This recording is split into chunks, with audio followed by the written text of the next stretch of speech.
They called it the glasshouse.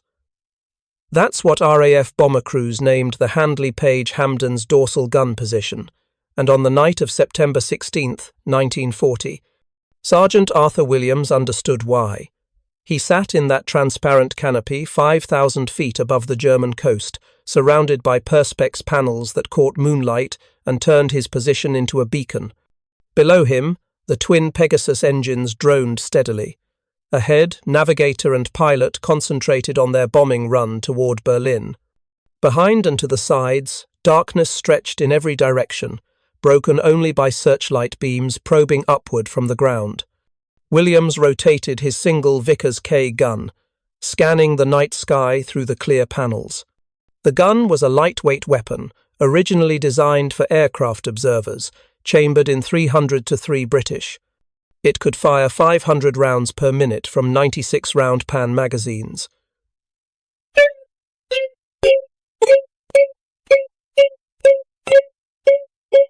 "288 rounds total. The Hampden carried no other defensive armament pointed upward or to the sides. Just this one gun, and Williams himself. He saw the silhouette at exactly 02:14 hours. A twin-engine shape, darker than the sky behind it, perhaps 800 yards distant and slightly above. The shape was closing fast, nose pointed directly at the Hampden's tail section.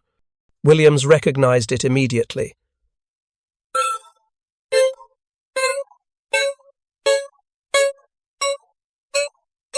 Night fighter. He keyed his intercom. Fighter, 7 o'clock high, closing.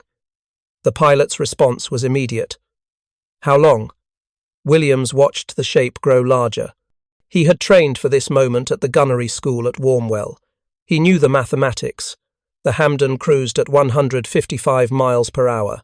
The Bf 1-10 approached at roughly 250 miles per hour. Closing speed, 95 miles per hour, 800 yards to close. The calculation was simple. 25 seconds, Williams said. Maybe 30. If you're enjoying this deep dive into the story, hit the subscribe button and let us know in the comments from where in the world you are watching from today. 25 seconds. That was all the time between spotting a night fighter and the moment it opened fire. In those seconds, Williams had to track the target, estimate range and deflection, open fire at the right moment to either score hits or force the fighter to break off, and hope the pilot could throw the Hampden into evasive maneuvers violent enough to spoil the Germans' aim. 25 seconds to survive or die. The Hampden had seemed like a capable aircraft when it entered service with RAF Bomber Command in September 1938. The Air Ministry had ordered it as part of the expansion program that recognized war with Germany was inevitable. The specifications called for a medium bomber with good speed, adequate defensive armament, and the range to strike targets deep in enemy territory. Handley Page, a company with distinguished history stretching back to the First World War, won the contract. The design was unusual. The Hampden had a narrow fuselage, just 3 feet wide at its widest point, which gave it excellent aerodynamic efficiency. The wings were long and slender, spanning 69 feet 4 inches, providing good lift and range. 4 crew members occupied positions scattered throughout the aircraft. The pilot sat alone in the forward cockpit with adequate visibility through conventional glazing. The navigator bombardier occupied a prone position in the nose, lying flat to operate the bomb sight and forward-firing Vickers K gun. The wireless operator sat in the rear fuselage with a single Vickers K gun covering the lower rear quadrant, and the dorsal gunner occupied his glasshouse position amidships, with one Vickers K gun covering the upper rear quadrant and both sides. The defensive armament totaled 4 Vickers K guns, 2 pointing forward, 1 down and back, 1 up and back, no power-operated turrets, no heavy-caliber weapons, just 4 lightweight guns operated manually by crew members who had other primary duties. The bombardier wasn't a dedicated gunner. The wireless operator wasn't a dedicated gunner. Only the dorsal gunner had gunnery as his primary role, and he had exactly 1 gun to cover the entire upper hemisphere of the aircraft. RAF Bomber Command accepted the Hampden enthusiastically in 1938. The aircraft was fast for its time, capable of reaching 254 miles per hour at maximum speed, cruising comfortably at 155. It could carry 4,000 pounds of bombs to Berlin, roughly 400 miles from British bases, and return with fuel to spare. The range was 1,630 miles with standard fuel load.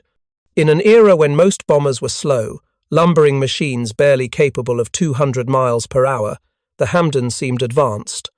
More importantly, it fit perfectly into the prevailing doctrine of RAF Bomber Command in the late 1930s.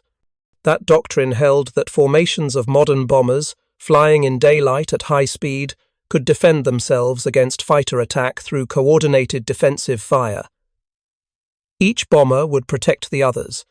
Gunners would create interlocking fields of fire that no fighter could penetrate without taking fatal damage.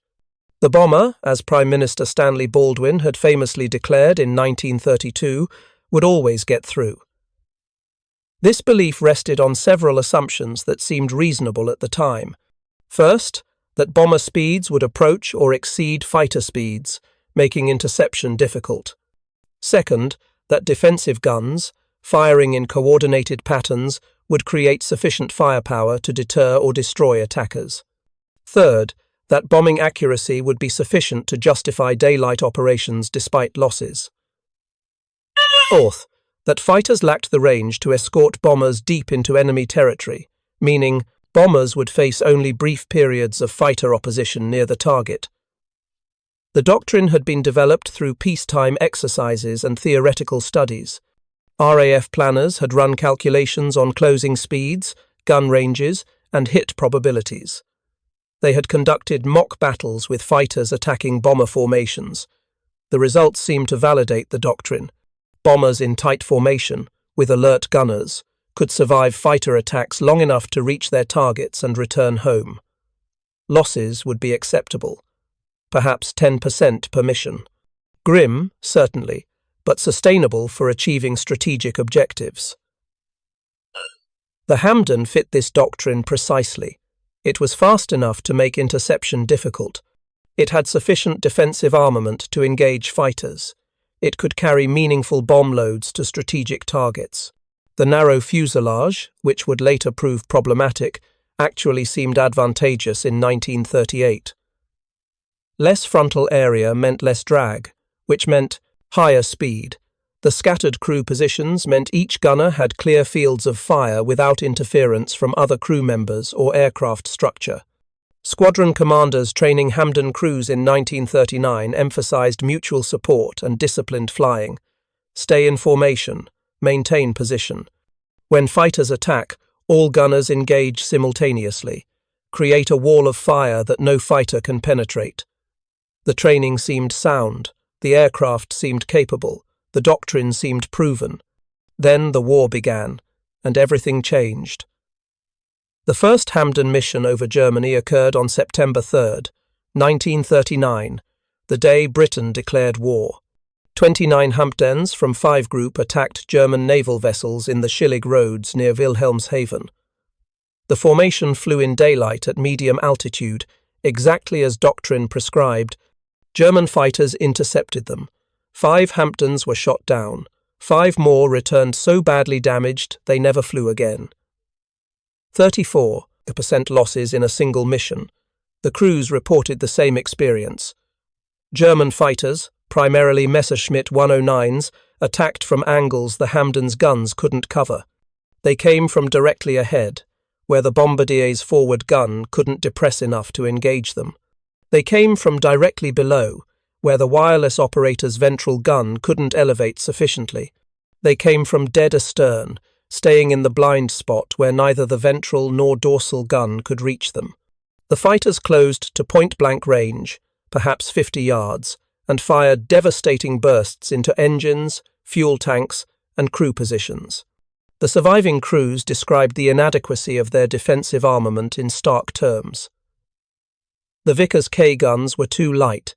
The .303 caliber bullets didn't have sufficient range or hitting power to force German fighters to keep their distance.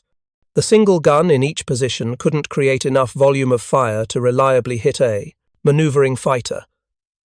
The manual operation meant slow traverse rates and difficulty tracking fast-moving targets. The scattered positions meant no concentration of fire. Each gunner fought alone, unable to coordinate with others. RAF Bomber Command drew immediate conclusions. Daylight bombing in the face of determined fighter opposition was unsustainable. The losses were catastrophic. The bombing results were poor. Bombs scattered across wide areas with minimal damage to intended targets. The doctrine that had seemed so sound in peacetime exercises collapsed when confronted with combat reality. Within weeks, Bomber Command shifted to night operations. If German fighters couldn't find the bombers, they couldn't shoot them down. The shift to night bombing seemed to solve the fighter problem. Initial losses dropped dramatically.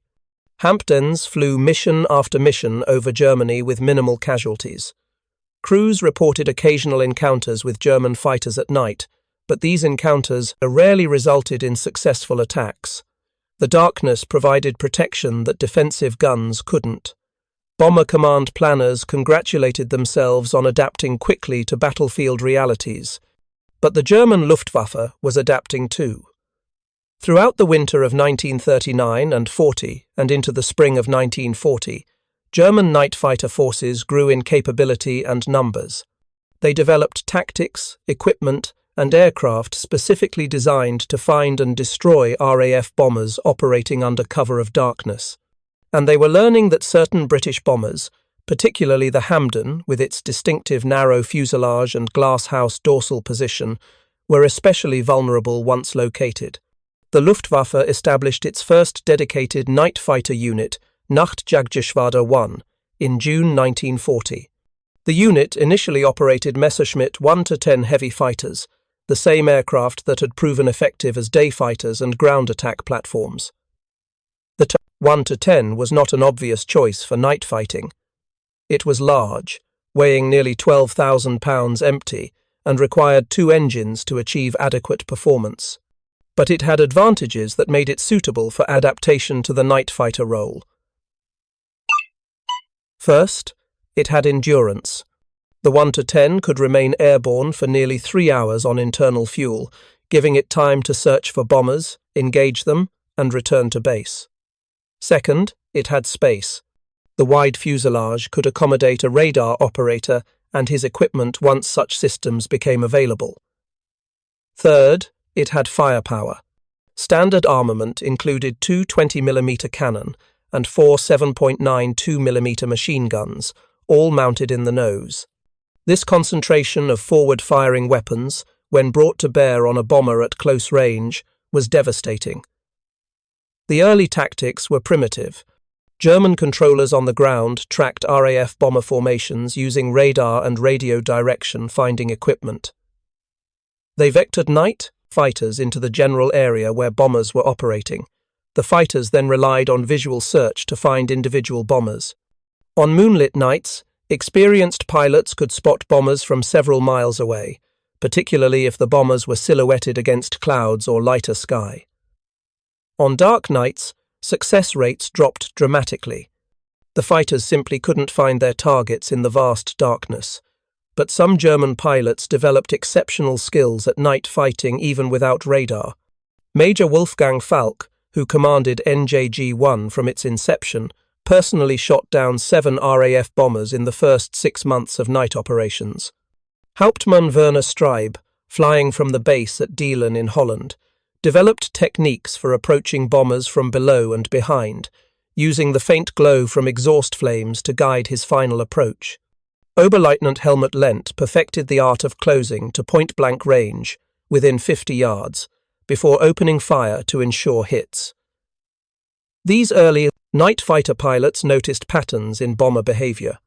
RAF aircraft typically flew straight and level for extended periods, particularly during the bomb run when the bombardier needed stable conditions for accurate aiming. Bombers often maintained altitude and heading even after being spotted, either because crews didn't see the fighter or because pilots believed evasive maneuvers would compromise their mission. And certain aircraft types were more vulnerable than others. The Hampden, with its distinctive silhouette and that glasshouse dorsal position that reflected moonlight, was particularly easy to identify and approach. By autumn 1940, German night fighters were achieving regular successes. On the night of September 15th to 16th, Luftwaffe night fighters claimed 9 RAF bombers destroyed. On September 23rd to 24th, they claimed 7. Through October, the claims rose steadily.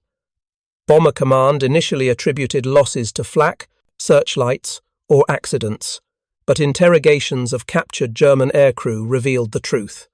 A sophisticated night fighter force was operating, and it was learning how to find and destroy British bombers with increasing efficiency. The Hampden crews flying these missions understood their vulnerability once spotted, even if Bomber Command headquarters didn't fully grasp the scale of the threat. Flight Sergeant James Ward, a dorsal gunner with 83 Squadron, kept a diary that survived the war. His entry from October 12, 1940, described an encounter over the Ruhr. Spotted fighter at 0230, range perhaps half a mile, coming from port quarter high. Called it out. Pilot threw us into corkscrew. Fighter followed. I got off maybe 60 rounds before my gun jammed. Couldn't clear it in time. Fighter broke off, don't know why. Perhaps hit, perhaps low on ammunition. We were lucky. Ward's account captures the reality of Hampden defensive combat. Brief sighting, immediate evasive action, short burst from the dorsal gun. No certainty about results. The entire engagement lasted perhaps 30 seconds from first sighting to fighter breaking away. Ward noted that his gun jammed after 60 rounds, a common problem with the Vickers K when fired in sustained bursts at cold temperatures at altitude. He also noted the uncertainty about why the fighter broke off. Did his bullets hit? Did the fighter run low on ammunition? Did the pilot lose sight of the Hampden in the darkness? Ward would never know. The mathematics of these encounters were brutally simple. From the moment a dorsal gunner spotted a fighter until it reached firing position was typically 20 to 30 seconds, depending on initial range and closing speed. During those seconds, the gunner had to identify the target as hostile, call it out over intercom, traverse his gun onto target, estimate range and deflection, and open fire. The pilot had to process the warning, decide on evasive maneuvers, and execute them violently enough to spoil the fighter's aim. The other crew members had to brace themselves and continue their duties despite the aircraft being thrown around the sky. 25 seconds was the average time calculated by Bomber Command's Operational Research Section after analysing combat reports from surviving crews. At typical engagement ranges of 600 to 800 yards, with fighters closing at 90 to 100 miles per hour relative speed, 25 seconds elapsed from first visual contact to the moment the fighter opened fire. This figure appeared in classified briefing documents circulated to squadron commanders in November 1940. It was not shared with crews. Command apparently believed the information would damage morale without providing tactical benefit. Sergeant Williams tracked the Bf 1 to 10 through his gun sight. The fighter was closing steadily, perfectly positioned in the Hampden's vulnerable rear quarter. Williams could see details now. The twin engines, the distinctive nose profile, even the faint glow of exhaust flames. Range was down to 500 yards. Time remaining, perhaps 15 seconds before the German opened fire. Williams pressed his intercom button. Fighter still closing, 400 yards. His voice was steady. Training overrode fear. He had practiced this scenario dozens of times at the gunnery range. The instructors had emphasized staying calm, making accurate calls, giving the pilot information needed to maneuver effectively. Panic helped no one. The pilot's response came immediately. Corkscrewing port. The Hampden rolled left and dove, beginning the standard evasive maneuver that RAF crews called the corkscrew. The aircraft descended while turning, then climbed while reversing the turn, creating an unpredictable flight path that made the fighter pilot's aiming problem nearly impossible. It was violent, uncomfortable, and effective if executed properly and, early enough, Williams braced himself against the gun mounting as the Hampden rolled. The glasshouse canopy gave him perfect visibility, but no protection from the G-forces. He felt his stomach drop as the aircraft dove, then compress as it pulled up into the climb. The Bf 1-10 disappeared from his sight picture as the Hampden's manoeuvres threw off his aim. He scanned frantically, trying to reacquire the target. There. The fighter had followed them into the dive, but hadn't anticipated the reversal. It was now slightly below, and to the left, perhaps 300 yards distant, pulling up to reacquire the Hampden. Williams traversed his gun, leading the target, estimating deflection. He squeezed the trigger. The Vickers K hammered, spitting 303 rounds into the darkness. Tracers arced away, falling slightly short. He adjusted aim, walking the fire toward the fighter. The Bf 1-10's nose lit up with muzzle flashes. Twin lines of tracer reached toward the Hampden. Williams heard impacts immediately. Sharp metallic bangs as cannon shells struck the fuselage. The wireless operator screamed over the intercom, then went silent. More impacts. Something hit the port engine. It began running rough, power fluctuating. The pilot fought the controls, keeping the Hampden in its corkscrew pattern. Williams kept firing. His ammunition counter showed 30 rounds remaining in the Pan magazine. He needed hits. The fighter was breaking off, but it might come around for another pass. 20 rounds, 15. The fighter rolled away, diving toward the ground. Williams didn't know if he'd scored hits, or if the German pilot had simply decided the target was too difficult. 10 rounds. 5. The gun went silent, magazine empty. "Fighter's gone," Williams reported, his voice now shaking slightly as adrenaline caught up with him. "Lost visual. Wireless op is hit. Port engine's rough." The pilot acknowledged. "Heading home. Everyone check in." The navigator responded. Immediately. The bombardier called in after a moment's delay. The wireless operator didn't respond. Williams unstrapped from his gun position and made his way aft through the narrow fuselage, difficult in the cramped space and made worse by the aircraft's rough handling. He found the wireless operator slumped over his radio equipment.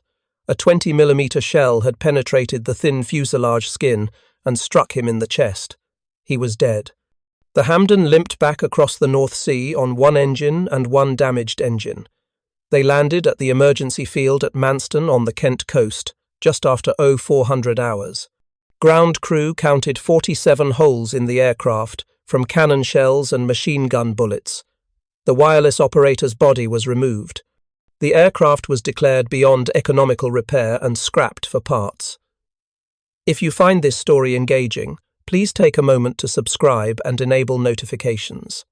It helps us continue producing in-depth content like this.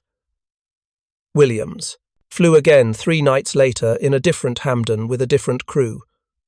The wireless operator was a young sergeant fresh from training, 19 years old, cheerful and confident. Williams didn't tell him what had happened to the man he was replacing. There was no point. They all knew the risks. They all understood that the glasshouse position, the single light gun, and 25 seconds warning were inadequate defences against determined night fighters. But they kept flying because the war required it and because there was nothing else to be done. Through the winter of 1940–41, Hampden losses to night fighters increased steadily. Bomber Command's statistical analysis, compiled monthly, showed the trend clearly. In September 1940, night fighters accounted for approximately 12% of Hampden losses. By December, that figure had risen to 28%. By March 1941, it reached 35%. The German night fighter force was growing in size, improving in tactics, and beginning to receive radar equipment that made finding bombers far easier. The Liechtenstein BC radar, introduced operationally in autumn 1941, gave German night fighters the ability to detect bombers at ranges up to 2 miles in favourable conditions. The radar operator, sitting behind the pilot in the Bf 1-10's spacious fuselage, watched his scope for returns. When he detected a contact, he guided the pilot toward it using verbal instructions. The pilot flew the approach based entirely on the radar operator's directions until he achieved visual contact, typically at 300 to 500 yards. Then he closed for the kill, using visual reference. This technology fundamentally changed the night battle.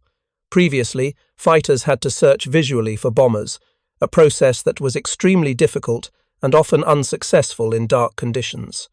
Now they could be guided directly to their targets by ground controllers, using long-range radar, then make the final approach using their own airborne radar.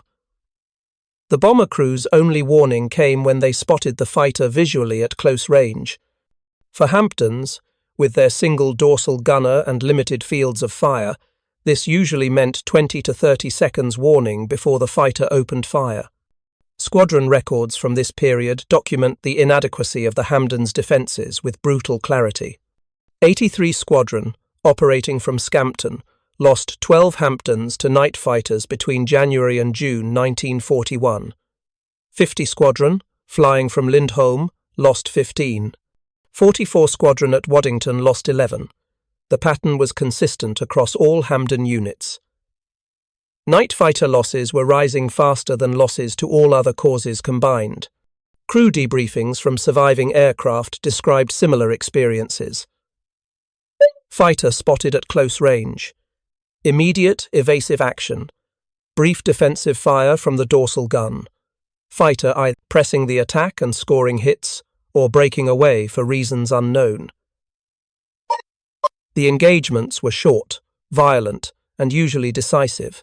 Either the bomber escaped through violent manoeuvring and luck, or it was shot down. There was rarely any middle ground. The Air Ministry's Directorate of Bombing Operations compiled a comprehensive analysis in May 1941 examining Hampden vulnerability to night fighters. The report, classified secret and distributed only to senior commanders, made several stark conclusions. First, the Hampdens' defensive armament was inadequate for night combat against radar-equipped fighters. The single Vickers K gun in the dorsal position lacked sufficient firepower to reliably deter or destroy attacking fighters. Second, the glasshouse canopy, while providing excellent visibility, made the aircraft easy to spot from below and astern, exactly the angles from which night fighters preferred to attack. Third, the time between initial sighting and fighter. Firing position was insufficient for effective defensive action in most cases. The report recommended immediately withdrawing Hampdens from night bombing operations over Germany and reassigning them to less dangerous roles, such as mine-laying, coastal patrol, or training.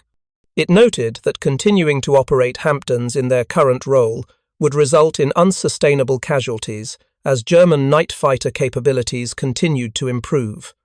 The recommendation was clear, urgent, and based on solid operational data. Bomber Command ignored it. The Hampden force represented approximately 25% of available bomber strength in mid-1941. Withdrawing these aircraft from operations would significantly reduce Bomber Command's ability to maintain pressure on German targets. New four-engine heavy bombers like the Halifax and Lancaster were entering service, but not quickly enough to replace the Hampdens. The war demanded continued operations regardless of losses. Hampden crews would continue flying and continue dying until replacement aircraft became available. Sergeant Arthur Williams survived 19 operational missions over Germany in Hampdens between September 1940 and March 1941. His 20th mission, on the night of March 22nd to 23rd, ended over Cologne when a Bf 1-10 flown by Oberleutnant Paul Gildner caught his aircraft during the bombing run. Williams spotted the fighter at approximately 02:37 hours, range estimated at 700 yards. He called the contact immediately. The pilot began evasive maneuvers. Williams opened fire at 400 yards, expending one full magazine without observing hits. While changing magazines, a process that required removing the empty pan and mounting a fresh one while standing in the cramped turret position, Gildner closed to 150 yards and fired a 3-second burst. 20mm cannon shells struck the Hampden's port wing route, severing fuel lines and destroying the main spar. The wing folded upward, then separated completely from the fuselage. The aircraft entered an uncontrollable spin. Williams was thrown against the turret canopy as the Hampden tumbled. He managed to reach his parachute pack, clip it to his chest harness, and kick open the emergency exit in the turret floor. Centrifugal force from the spinning aircraft nearly prevented his escape, but he forced himself through the opening and pulled his ripcord immediately. The parachute opened at approximately 4,000 feet. He landed in a field 3 miles northeast of Cologne, breaking his left ankle on impact. German troops captured him within 20 minutes. Williams spent the remainder of the war in Stalag Luft 3, the prisoner of war camp in Silesia that would later become famous for the Great Escape. He was repatriated in May 1945. Of his original crew, he was the only survivor. The pilot, navigator, and bombardier went down with the aircraft. The wireless operator, the replacement for the man killed in September, died in the initial cannon strikes before the wing separation. Williams learned these details from German records after the war. For 4 years, he had simply not known. In post-war interviews conducted by RAF Historical Branch, Williams described his final mission with remarkable clarity. He remembered the exact time of the fighter contact. He remembered the closing speed and his estimate of the warning time available, approximately 23 seconds from first sighting to the moment Gildner opened fire. He remembered the magazine change, the vulnerability of being unable to return fire during those critical seconds. He remembered thinking, as the wing separated and the aircraft began its death spiral, that 23 seconds had not been enough time. The Hampden was withdrawn from night bombing operations over Germany in September 1941, 16 months after the campaign began. By that date, Bomber Command had lost 231 Hampdens to all causes during night operations.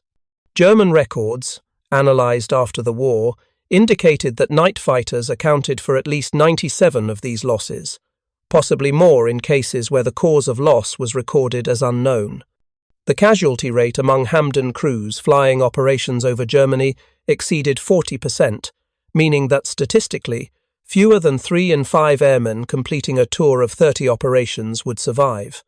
The remaining Hampdens were reassigned to less dangerous roles, as the Air Ministry report had recommended 18 months earlier. Some went to Coastal Command for anti-submarine patrol and mine-laying operations in the North Sea and Bay of Biscay. Others went to training units where they served as crew trainers and navigation instructors. A few were converted to torpedo bombers and sent to the Mediterranean theatre. None saw further service in the night bombing campaign against Germany. The aircraft that replaced them, the Halifax, Lancaster, and later the Mosquito, represented a fundamental rethinking of bomber defensive philosophy. The Halifax and Lancaster mounted power-operated turrets with multiple heavy-caliber machine guns. The rear turret on a Lancaster carried 4 303 Browning machine guns with a combined rate of fire exceeding 4,000 rounds per minute. The mid-upper turret added 2 more Brownings. These aircraft could generate defensive firepower an order of magnitude greater than the Hampden's single-hand-operated Vickers K gun. More importantly, the new bombers carried dedicated gunners for each turret. The rear gunner had no other duties. He sat in his turret throughout the mission, scanning constantly for fighters, operating his guns when threats appeared. The mid-upper gunner similarly had no responsibilities beyond defensive fire. This specialization meant faster reaction times, better fire discipline, and more accurate shooting. When a gunner spotted a fighter, he didn't need to coordinate with other crew members handling multiple tasks. He simply engaged immediately. The time between fighter detection and opening fire dropped from the 25 seconds typical in Hampdens to as little as 5 to 10 seconds in Lancasters with alert gunners.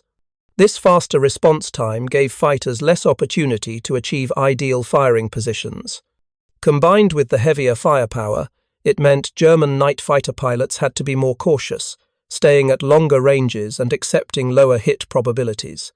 The balance of the night battle shifted slightly, though German fighters still held significant advantages through their radar equipment and increasing tactical sophistication. The lessons learned from the Hampden's vulnerability influenced British bomber development throughout the rest of the war. The Air Ministry's specifications for future bombers emphasized defensive armament as a critical requirement. No aircraft would be accepted for operational service without adequate gun coverage of all approach angles. Power-operated turrets became standard. Dedicated gunner positions became mandatory. The idea that a single, manually operated light gun could provide meaningful defense against modern fighters was permanently discredited. But these lessons came at tremendous cost. Between September 1939 and September 1941, Bomber Command lost over 1,000 aircraft and approximately 7,000 aircrew killed, missing, or captured. Hampdens accounted for roughly 25% of these losses. These casualties represented not just numbers but individuals, trained aircrew who had volunteered for dangerous duty, who believed their equipment would give them fighting chance of survival, who discovered too late that 25 seconds warning was insufficient when facing determined, well-equipped opponents. The German night fighter force, meanwhile, continued to grow in capability throughout the war. By 1943, units like NJG-1 fielded aircraft with advanced radar systems, upward-firing cannon installations called Schräge Musik that allowed fighters to attack from directly below where bomber gunners couldn't see them, and pilots with dozens of victories who had mastered every aspect of night combat. The technological and tactical evolution on both sides created an increasingly deadly environment where survival often depended more on luck than skill. Major Wolfgang Falk, who commanded NJG-1 during its formative period, reflected on the early night battles in post-war interviews. He described the Hampden as a particularly vulnerable opponent, easy to identify visually, easy to approach due to limited defensive fire, and easy to destroy due to its light construction and concentrated fuel tanks. He noted that experienced night fighter pilots considered Hampden's preferred targets, aircraft that could be engaged with high confidence of success and low risk of damage to the fighter. Falk's assessment aligned with statistical analysis conducted by RAF operational research after the war. Hampdens had the highest loss rate per sortie of any British bomber type operating over Germany during 1940 and 41. The rate was nearly double that of Wellington bombers, which had similar performance but better defensive armament. It was triple the rate of the newer Stirling and Halifax four-engine bombers entering service. The numbers confirmed what crews had known intuitively. Flying Hampdens over Germany at night was extraordinarily dangerous, more dangerous than flying any other aircraft type in Bomber Command's inventory. The men who flew these missions understood the odds. They knew their aircraft was obsolescent, its defences inadequate, its survival prospects poor. Yet they continued flying because the alternative, refusing duty, meant court-martial and disgrace. They flew because their comrades depended on them. They flew because the war effort demanded it. And they flew because, despite knowing intellectually that their chances were poor, every crew believed that with skill, alertness, and luck, they personally might survive. This belief sustained bomber crews throughout the war, not just Hampden crews but all bomber crews facing terrible odds. It was psychologically necessary. Without it, without the conviction that survival was possible through personal effort, the strain of repeated missions into deadly environments would have broken most men quickly. The belief was often wrong. Statistics showed that survival depended far more on random chance than individual skill. But the belief remained because it had to remain. The dorsal gunners, men like Arthur Williams, faced perhaps the most psychologically demanding role in the Hampden. They sat in their glasshouse turrets, surrounded by transparent panels, hypervisible to any fighter searching for targets.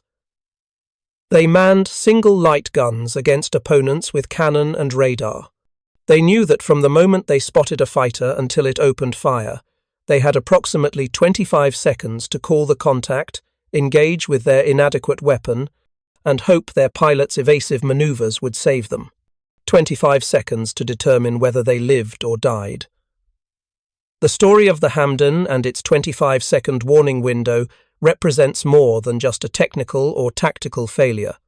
It represents the inevitable friction between peacetime planning and combat reality, between what military planners believed would work and what actually worked when tested under the most demanding conditions imaginable.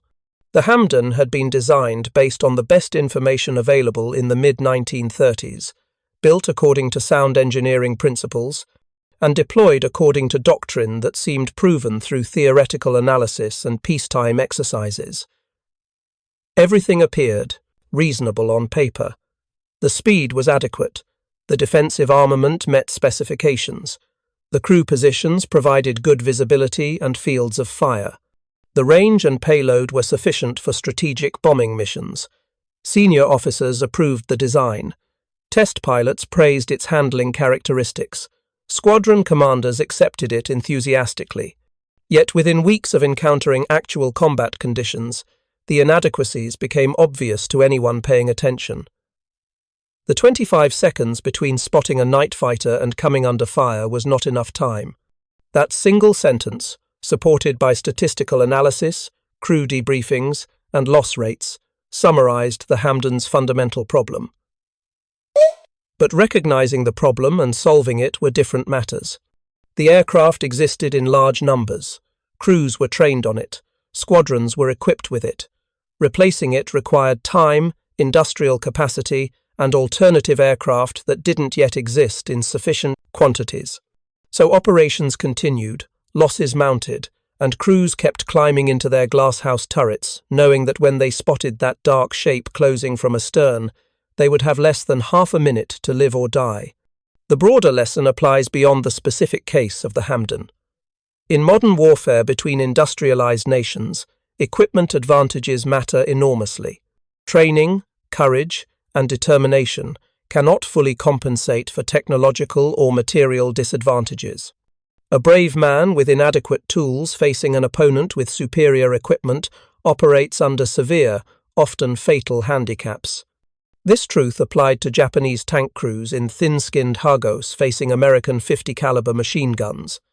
It applied to German infantry in 1945, facing overwhelming Allied material superiority, and it applied to RAF Hampden crews trying to defend themselves against radar-equipped night fighters using single-hand-operated guns. The men who flew Hampdens over Germany deserved better than 25 seconds warning. They deserved aircraft with adequate defenses, equipment that gave them fighting chance, and leadership that recognized problems quickly and acted decisively to address them. They received none of these things, not because of malice or incompetence, but because war creates situations where difficult decisions must be made with incomplete information, where compromises become necessary, where the ideal solution is unavailable and the available solution is inadequate. Arthur Williams, sitting in his glasshouse turret on that September night in 1940, scanning the darkness for shapes that meant death, had 25 seconds from the moment he spotted the fighter until it opened fire. 25 seconds to warn his crew, engage with his light gun, and hope for survival. It was not enough time then. Looking back across 8 decades of history, with full knowledge of what happened to the Hampdens and the men who flew them, we can state with certainty that it was never going to be enough time. The mathematics were clear, the technology was inadequate, the doctrine was flawed, but the men flew anyway, mission after mission, into the darkness over hostile territory, trusting their equipment and their skills despite mounting evidence that neither would be sufficient. They flew because duty demanded it, because their country needed it, because there was no acceptable alternative. And they died in numbers that, even now, are difficult to fully comprehend.